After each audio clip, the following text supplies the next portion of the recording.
Papalakas na ang boses ko. Nang marinig nila iyon, lalo pa silang tumawa ng malakas.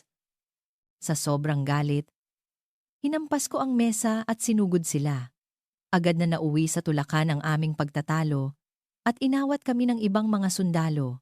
Ang insidenteng ito ay naiulat sa aming superior at nakatanggap ako ng formal na babala. Sergeant Stone, hindi katanggap-tanggap ang pananakit sa kapwa sundalo. Sa susunod na maulit ito, mas mabigat na parusa ang iyong haharapin, mahigpit na sabi ng aking commanding officer. Opo sir, naiintindihan ko. Ngunit ininsulto nila ang mga Pilipino. Sinubukan kong magpaliwanag, ngunit walang nangyari. Noong gabing iyon, ikinuwento ko kay Miguel ang nangyari. Ayaw ko sanang sabihin, ngunit gusto kong maging tapat sa kanya. Matapos niyang pakinggan ang kuwento ko, sandali siyang natahimik. Rachel, ayokong magkaproblema ka dahil sa ganyan. Hindi mahalaga ang sinasabi nila. Mahinahon niyang sabi. Pero ininsulto ka nila, at ang mga kababayan mo. Hindi ko kayang palampasin yon. Sagot ko. Hinawakan ni Miguel ang aking kamay at ngumiti.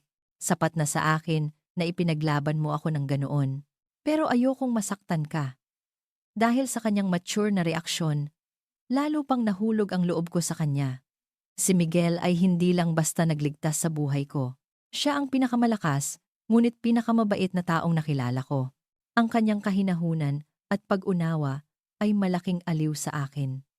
Mula noon, isang katiyakan ang nabuo sa aking puso. Ayoko siyang mawala.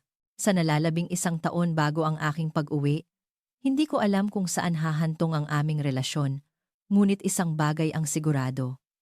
Malalim na ang pag-ibig ko kay Miguel at ang damdaming ito ay lalo pang lumalakas habang tumatagal. Pagkatapos kong makatanggap ng babala, naging kakaiba ang atmosfera sa kampo. Nagbago ang tingin sa akin ng mga kasamahan ko, lalo na ng mga sundalong nakaaway ko. Na laging masama ang tingin sa tuwing magkakasalubong kami. Kung dati ay binabalewala ko lang ito, ngayon ay mas apektado ako dahil tungkol ito kay Miguel. Isang tanghali, isang sundalo na nagngangalang Jason ang biglang umupo sa tabi ko. Isa siya sa mga sundalong nakaaway ko. Rachel, pinag-isipan namin. Gusto naming makita kung gaano talaga kagaling ang nobyo mo, sabi niya na may makahulugang ngiti. Sa una, inisip kong isa na namang pang-aasar ito. Ngunit seryoso ang kanyang mukha nang magpatuloy siya. Seryoso, kung handa kang makipag-away para sa kanya, siguro may espesyal talaga sa lalaking yan. Bakit hindi tayo magkaroon ng isang pribadong get-together? Isama mo ang nobyo mo. Nang marinig ko ang mungkahi ni Jason, naging komplikado ang aking pakiramdam. Sa isang banda, nagdududa ako kung gusto ba talaga nilang kilalanin si Miguel o gusto lang siyang pagtripan. Ngunit sa kabilang banda, naisip kong baka ito na ang pagkakataon para maayos ang hindi pagkakaunawaan. Seryoso ba kayo? Hindi nyo naman siya aasarin, di ba? Maingat kong tanong. Sa totoo lang, baka ganoon sa una. Pero dahil nagalit ka ng todo, naisip namin, baka nga aastig talaga siya.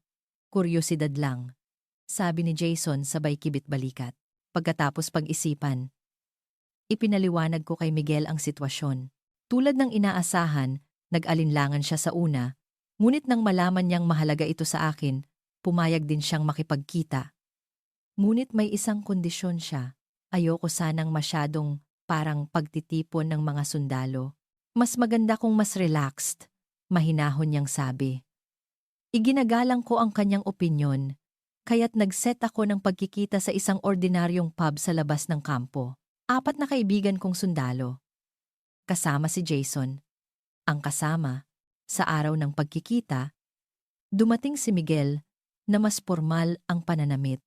Halata ang kanyang kaba, ngunit hindi nawala ang kanyang kalmadong ngiti. Hello!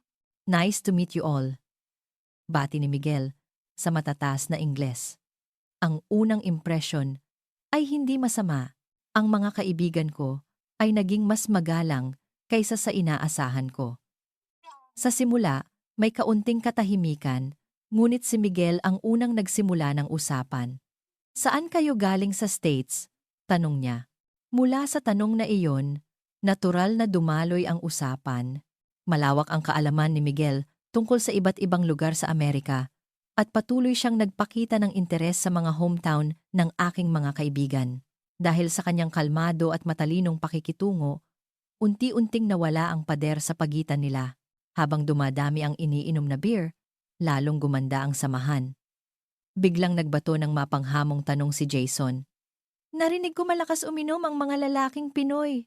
Totoo ba? Natatawa niyang tanong. Depende siguro sa tao. Mapagkumbabang sagot ni Miguel. Subukan natin. Isang bote ng gin. Kaya mo?